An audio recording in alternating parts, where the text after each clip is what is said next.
Hello and welcome to PFF Fantasy Football Podcast. I'm your host, Ian Hartitz, and we have a very special edition of the podcast today. I told you all we had a special guest, and I came through in this instance. He is number 81 in your programs, number 1 in your hearts, wide receiver for the Los Angeles Chargers, none other than Mike Williams. Big Mike, thanks so much for the time, man. How's it going? Everything good, man. How y'all doing? Doing fantastic, man. It's always a great day to be great day to talk football. And, you know, in the fantasy world of things, people are really starting to come back in and, you know, get into the game again. I know you got to worry about football every single day of the year. I'm grinding away too, but I feel like the public, the fans, starting to get excited again. For sure. Yeah. I mean, to be honest with you, I kind of really found out about fantasy football probably like 2 years ago. Okay. I had a lot of friends just started blowing up, doing like leagues and stuff, and they started asking me questions. I'm like, bro, I don't even know what it's about, how this works. So I really just found out about fantasy football like 2 years ago. Do you have a team yet, or are you still just kind of looking at it from afar? No, I don't have a team. I just let my homies do all that. I just kind of look at it from afar, see them have fun with it. Well, the one thing I always try to say, you know, all these players, we can tell where they're drafted and stuff, average draft position. I always say, we don't hate players, we hate ADPs. This guy's overvalued, undervalued. We're all rooting for you. I know there's some idiots out there in the mentions, but Mike, everyone's pulling for you in fantasy this year, man. We're hoping for big things. Oh yeah, for sure. I'm looking forward to it. I feel like me individually and as a team, we finna have a big year. So I'm looking forward to that. New staff, new system. Excited for that. Excited what they're bringing. So I'm looking forward to it. Awesome, man. Yeah, I wanted to get started here with the team because, man, guys are looking good. And every single year, it seems like the Chargers, just on paper, beginning of the year, you can picture a true contender. This year, especially, man. I mean, you know, the draft grades, you know, take them for what they are. But every single draft grade seemingly said you guys are great. Obviously, you found a gem last year in Justin Herbert. Defensive pieces, I mean, please, God, give us 16 games of Derwin James, Joey Bosa. Guys got ballers all over the place. What's the general excitement level just with the team going to 2021? Oh, it's real excited. You know what I'm saying? Just like how you said, on paper, we look damn sure good. We have weapons at every position. You know, we just got the line, a great offensive line to protect Justin, and so he can get us the ball, and so we can get the running game going. Like you said, DJ, if he's out there, we are a top defense. So we're looking forward to that also. So, I mean, we just got to come together this camp, get the system down pat, get everything rolling, and then, you know, put what's on paper on tape, and then everything else happen itself.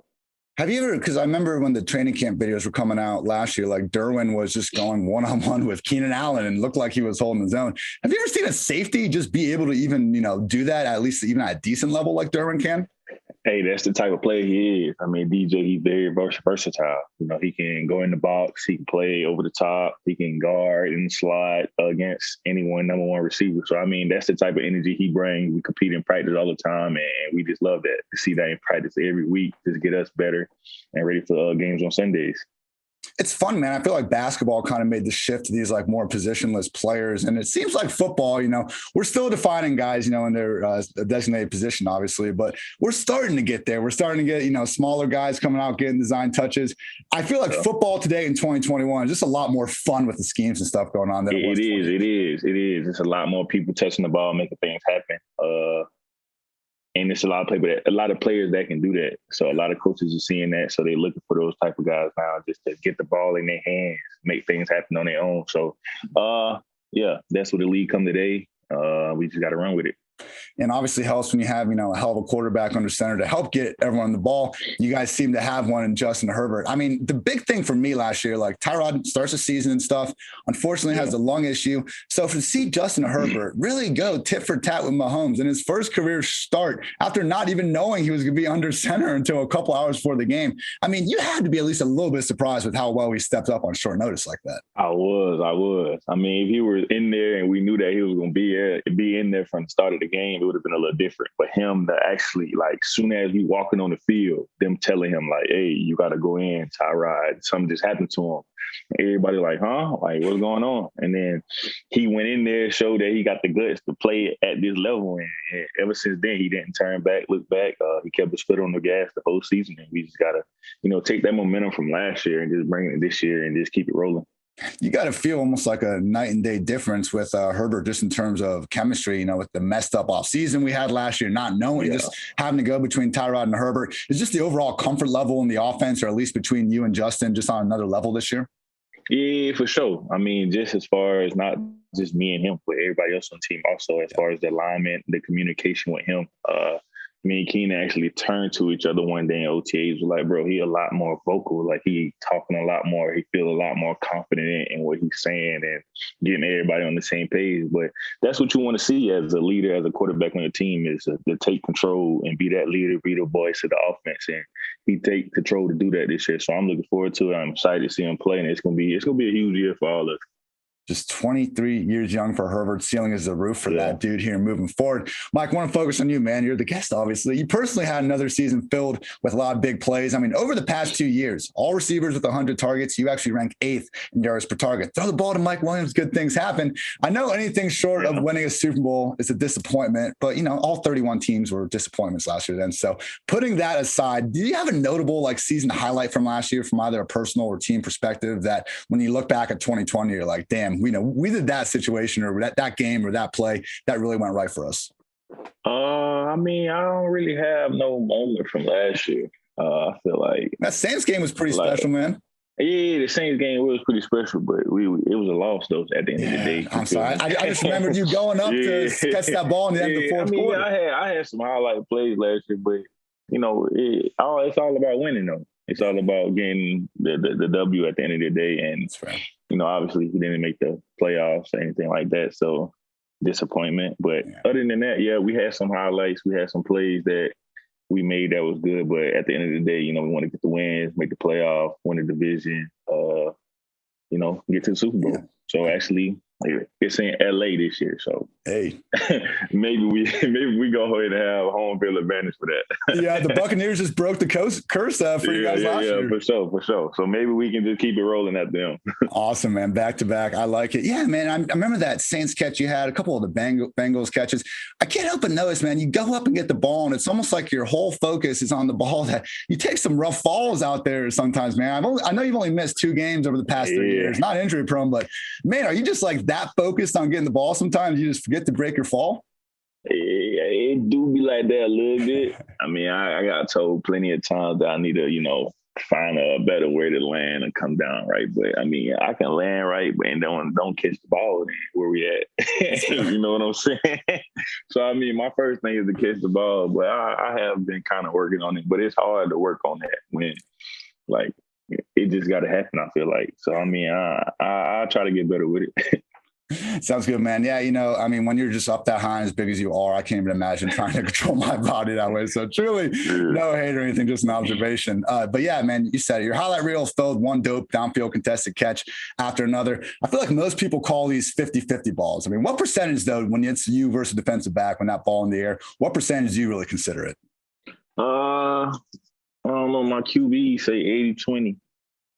80-20, man. I feel like that's a good percentage. A little low, maybe. I don't know, man. You get up there. Probably. Maybe after this season, we can boost it up a little bit more. So we'll have this conversation after the season.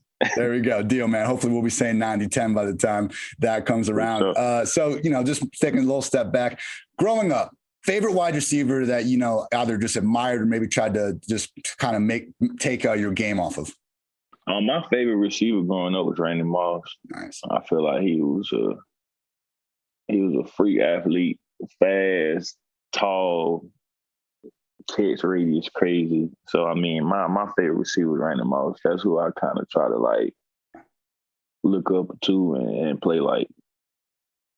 Yeah, it's wild, man, because everyone knows how big and fast he is, and his ability to just jump and literally moss people. That's why we call it that. Yeah. And then I see this one, I think it was the Lions or something, just some random touchdown where he puts the freaking cornerback in a pretzel with his route running from the 4-yard line. I mean, it was almost like his route running was underrated because of just how immense his physical gifts were. Now, with all due respect to the older generations, where do you stand, Jerry Rice versus Randy Moss? Who is the wide receiver GOAT? I'm a Randy Moss type of guy. You feel me? Let's go, man. I'm right there with you. I don't know why. I'm a Randy Moss type of guy. But watching Jerry Rice tape, also, he was routing people up too, though.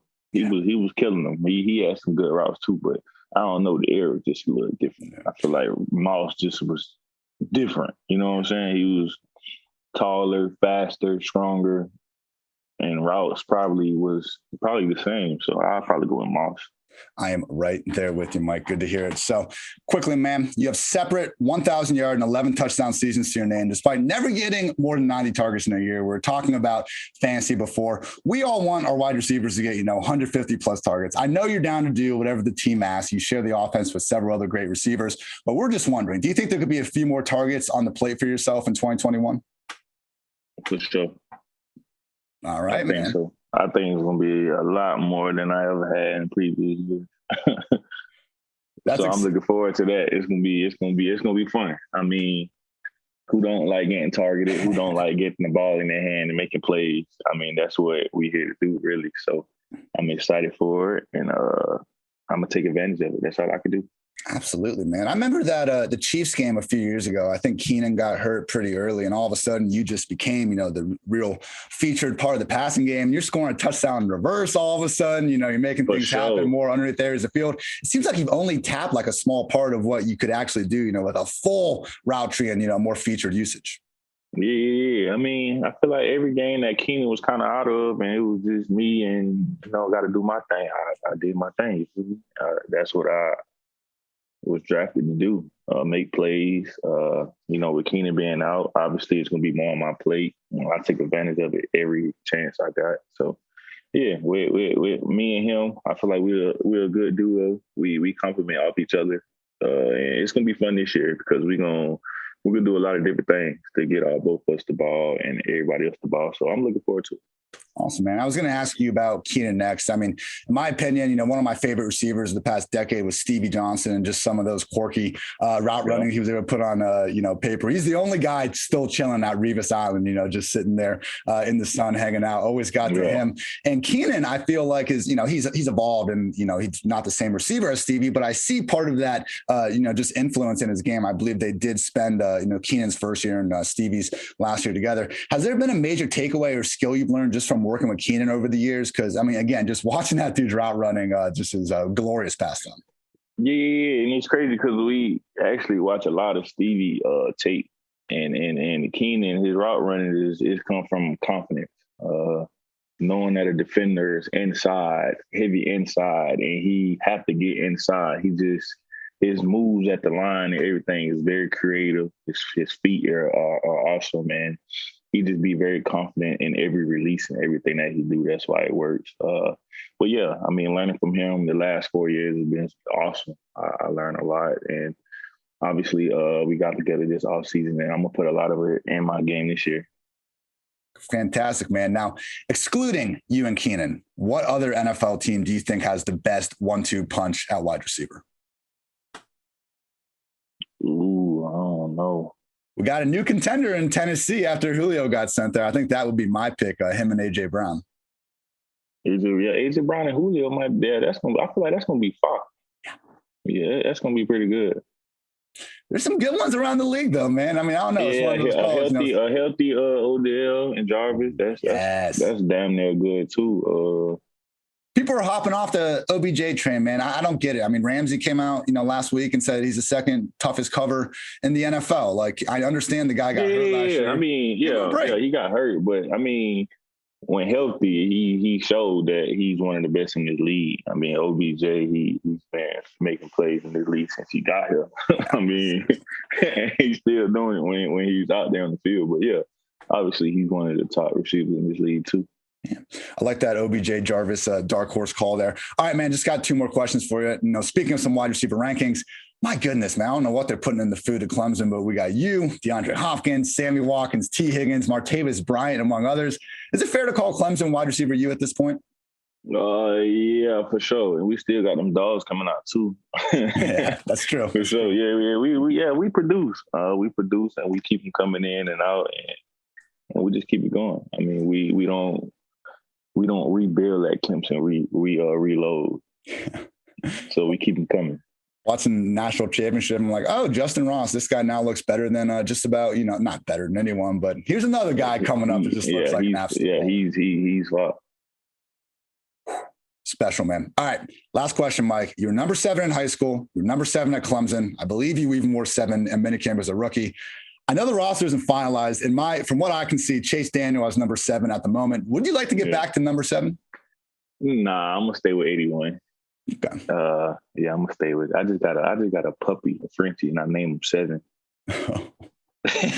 So it doesn't sound like you're over it, man. That's my favorite number. 7 is my favorite number, so I named my first dog that 7.